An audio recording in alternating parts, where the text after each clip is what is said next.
vamos a charlar un poquito porque, viste, temas que nos ocupan y a veces preocupan a muchos de nosotros y tienen que ver con el avance de la tecnología, con no estar al margen de algunas cuestiones. A lo mejor no te gusta mucho esto, pero no podés ser ajeno a cuestiones que van evolucionando y donde sí tenemos que por lo menos intentar entenderlas. Hay un auge con respecto a la inteligencia artificial que toma decisiones, ¿no? ¿Qué son los agentes y por qué a algunos les genera preocupación? Para hablar sobre este tema dijimos vamos a llamar a Agustina, ella es experta en tecnología, Agustina Paz. ¿Cómo estás? Buen día, Agustina. Clara Liz.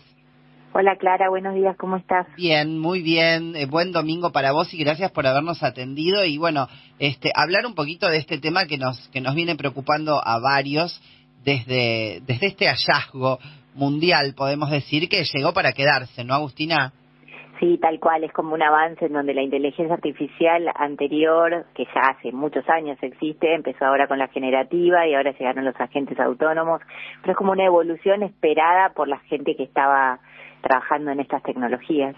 ¿Cómo no tener miedo a los que capaz no están tan en contacto a diario con estas cosas para decir, a ver, hay algo que me puede facilitar la inteligencia artificial y romper esta barrera? Digo, ¿qué aconsejás vos para los que todavía les cuesta un poco empezar a indagar sobre este tema? Yo sé que por ejemplo, hasta la inteligencia puede agendar sola. Si vos me mandás un mensaje y me decís, Clara, nos encontramos el sábado a las 4 de la tarde en Avenida Cabildo y Juramento, y yo puedo ese mensaje copiarlo y pegarlo en un programa y solo la inteligencia lo acomoda en un calendario, por ejemplo. Eso sucede ya.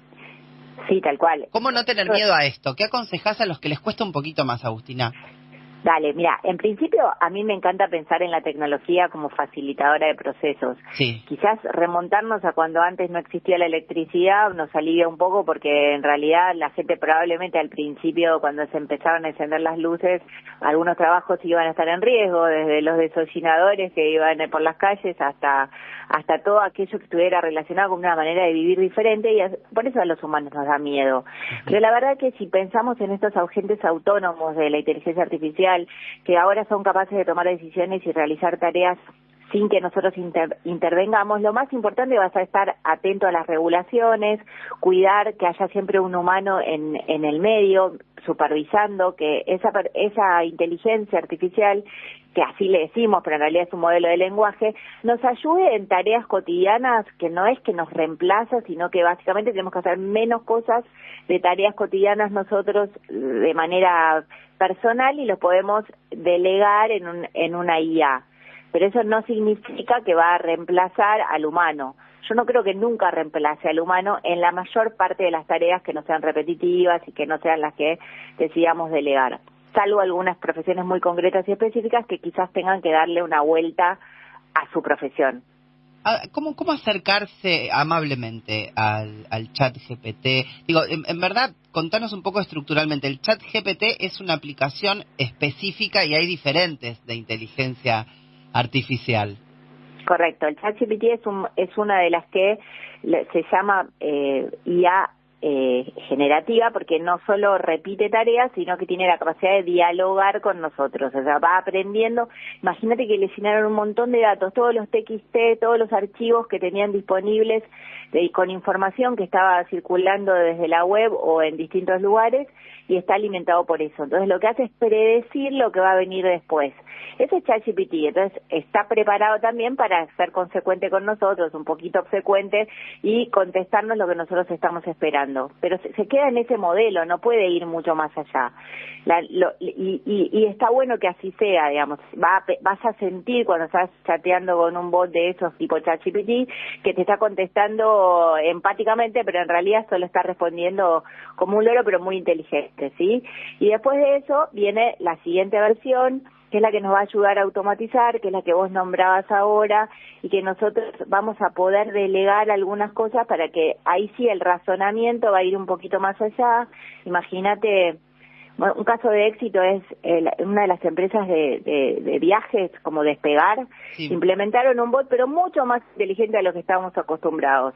Porque, claro, vos te acordás que hace rato venimos lidiando con bots que más o menos quisiéramos que se callen o que no me contesten lo que yo necesito, claro, que me contesten. Sí. Y ahora esto avanzó y imaginémonos que va a ser mucho más amigable la relación, en el sentido de que nos van a poder entender mejor la pregunta y, en el caso de que sea necesario, delegarlo a un humano que sí nos pueda contestar de manera un poco más empática y más fehaciente de lo que se necesita. Pero disminuye un montón la tarea de las personas que hasta ese momento estaban teniendo que atender 500 llamadas al mismo tiempo por un pasaje que se vendió o un vuelo que se atrasó o algo que está pasando en el momento, y donde hay muchas personas involucradas al mismo tiempo intentando una solución. ¿Cuál es el que ahora permite agendar reuniones, o sea, hacer una agenda fácilmente sin tener que tipearlo a mano? Bueno, si lo programas en Copilot, por ejemplo, que es uno de los más conocidos y es de Google, sí, te ayuda a hacer esas automatizaciones. Ajá. También hay empresas ahora que se están creando para hacer esas automatizaciones para vos. Sí. Entonces, hay muchísimos. Yo no quisiera solo nombrar Copilot porque también lo tenés a los de Microsoft que están jugando muy fuerte, y hay muchos otros players en el mercado. Son las grandes tecnológicas las que primero tienen ese poder, pero lo que vas haciendo es implementando lo que la empresa te contrata para hacerlo en distintas organizaciones en función del pedido. Entonces, ahora ya no hay una marca, sino más bien que lo que está pasando en el mundo hoy en día es que uno contrata una consultoría y esa consultoría te implementa lo que vos exactamente necesitas. Si está bien programado, no vamos a poder evitar los sesgos de las personas que están programando, pero eventualmente la IA va a ir aprendiendo. Bien, ¿y vos crees, esto va, o sea, digamos, es un universo abierto de permanente incorporación de datos? Esto va, no tiene fin, digamos, es un universo que ya se abrió y que seguirá incorporando datos, y a partir de ahí empezarán las grandes competencias también de las distintas empresas que aporten la inteligencia artificial. Exacto. Estamos frente a una nueva revolución industrial. La que aprendimos en el colegio, que era la más fácil, empezamos con el ferrocarril, después vino la electricidad, después vino Internet, y la gente hacía cursos para aprender Internet. Sí, ahora estamos frente a una tecnología que por ahora estamos haciendo cursos, dentro de poco no nos vamos a dar cuenta, pero nos vamos a dar vuelta en nuestra casa, va a estar todo relacionado con algo que se parezca a la IA, y vamos a acostumbrarnos a vivir con eso, y obviamente estamos dentro de lo que se llama una tecnología exponencial, que significa que quizás las primeras implementaciones fueron muchísimo más caras, las empresas están gastando un montón de dinero para que esto ocurra, y cada vez va a salir menos, y cada vez nosotros vamos a tener más acceso a esa tecnología. Por lo tanto, cuanto más gente la esté usando, más económico va a ser su uso, cuanto menos energía necesiten, más vamos a poder usarlas, y frente a estas tecnologías emergentes, que son un montón, vamos a tener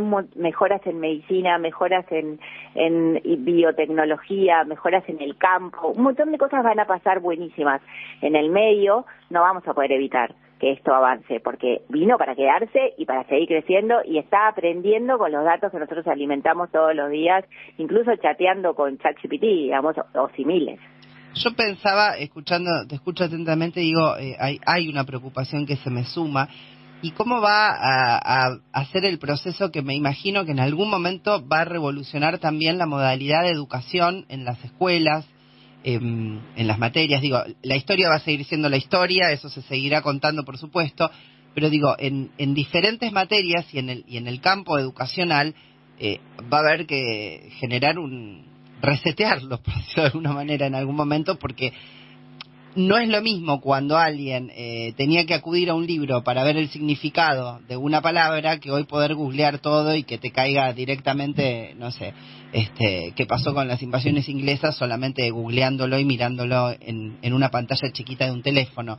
¿Qué pensás vos respecto a cómo esto va a poder comulgar con la educación en los colegios? Ya están usando tecnología, eso lo tengo claro. Pero digo, ¿qué pasa con que va a haber una información que ya fluye diferente? Va a haber cosas que no va a ser necesario sentarse a buscar un libro. Digo, ¿se va a perder un poco esto? ¿Considerás que eso se debe mantener?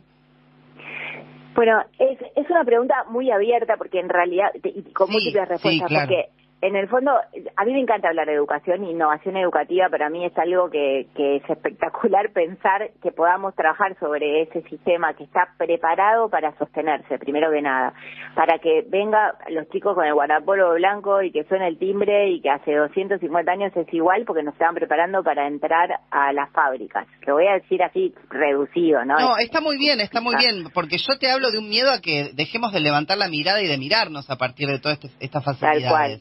Tal cual. Yo me imagino que si los docentes se apropian de esto, y muchos de ellos ya lo están haciendo, lo que vamos a tener también es la posibilidad de hacer un upgrade también en educación, no solo lo malo, porque siempre el cerebro humano, y eso es una de las cosas que estamos aprendiendo ahora en todo lo que tenga que ver con neurociencias, no le gusta la incertidumbre, entonces cuando nos hablan de cosas malas prestamos más atención porque así estamos configurados. Sí. Y en educación, que a mí me parece que tenemos que súper sostener el sistema, pero también que se adapte, en lo que sea adaptación de contenidos, incluso la adaptación de los libros en tiempo real, de las cosas que van pasando, que ya si lo tengo en un libro impreso de 5 años, probablemente la información ya no está actualizada. Claro. Entonces, la posibilidad de trabajar con el alumno y la adaptación del contenido frente a lo que la persona, ese chico necesite o el adulto que está aprendiendo, hacer recomendaciones personalizadas. Los sistemas de inteligencia artificial te pueden ayudar también, no solo a los alumnos, sino a los docentes a trabajar sobre los materiales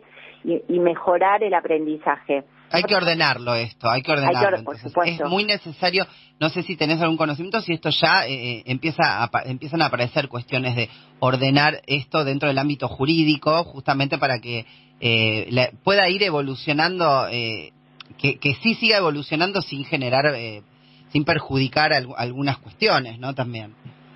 En algún momento va a tener que bueno, no hace mucho hubo un gran reclamo de guionistas en Estados Unidos que estaban en contra del uso de la inteligencia artificial porque se habían perdido fuentes laborales. Entonces, sí. Digo, con una regulación y entendiendo que algunas cosas, que algunos rubros pueden desaparecer, pero reformularse, tal vez ahí podría todo comulgar muchísimo mejor. Estoy pensando con vos en voz alta, pero digo, ¿ya hay dentro del ámbito jurídico algo, Agustina? Sí, mira, en general, en todo tema disruptivo, lo último que llega es la regulación. Y la regulación es necesaria y ordena. Sí, lo que pasa es que siempre está un poquito más atrás, porque para crear una ley, todo lo que hacemos para crear esa ley, la regulación y toda la gente que se junta, digamos, en políticas alrededor del mundo para después llegar a que haya una ley, es como que toma más tiempo. Fíjate los Uber de este mundo, o los Airbnb, o para salir un segundo de educación y ahora vuelvo. Entonces, mientras esperamos la regulación, usar muchísimo el sentido común y entender que además hay cosas que nos pueden servir un montón si las usamos bien. Por ejemplo, en educación, todo lo que sea aprendizaje de idiomas, y es muy probable que ya no aprendamos, no necesitemos, o los chicos no necesiten aprender tantos idiomas, eso lo hablo un montón con mis clientes, pero vos vas a querer que tus hijos dejen de aprender idiomas, porque si haces eso quizás no haya tanta sinapsis o conexiones entre nuestras neuronas, que solo se aprende a través del aprendizaje de idiomas. Entonces eso como que nosotros nos tenemos que meter bien a fondo, sin esperar la regulación, y aprender a nosotros mismos regularnos y que las escuelas, que los colegios decidan qué van a hacer y cómo, y no de prohibir, ¿no? Porque lo primero que sale aparte es la prohibición. Sí. ¿Y cómo hago para acomodar esto en vez de prohibirlo? Y va a llegar la regulación. La Unión Europea está mucho más adelantada que nosotros, obviamente, y en general son los que primero son punta de lanza en general en todo lo que sea regulaciones de este tipo. Bien. Entonces, mirar los modelos que ya existen allá y ver qué podemos replicar nosotros acá.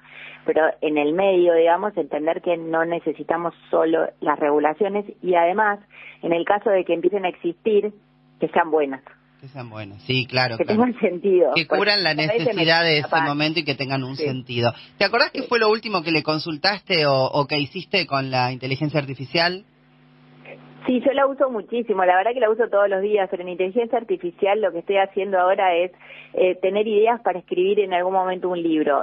No pienso que la inteligencia artificial va a escribir el libro por mí, pero sino que en algunos momentos me ayuda a ser como mi editor, en donde mis palabras quedan más claras, más ordenadas, pero mi voz sigue existiendo, entonces la vuelvo a revisar, digo, esta no soy yo, digamos, volvamos a hablar, y la verdad es que eso sirve un montón porque te ordena, te elige quizás palabras que no se te hubiesen ocurrido en ese momento, y como me parece cualquier editor haría por mí.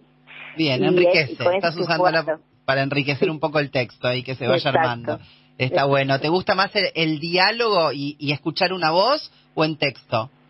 Depende, a veces cuando la voz me molesta un poco, porque a veces terminé con una voz muy argentina que me habla de che y no sé qué, y entonces ahora la tengo que actualizar, pero cuando estoy en una reunión y trabajando con otro, por ejemplo haciéndole mentoring, de golpe digo, bueno, preguntémosle al bot, y entonces entra en una conversación donde nos va contestando, de golpe alucina, ahí te vas dando cuenta también que lo que te va contestando es lo último que registró, Claro. Y en una conversación uno con otro humano vas pudiendo seguir un hilo mucho más atrás que lo que puede por ahora un bot simple, ¿no? Sencillito, sí.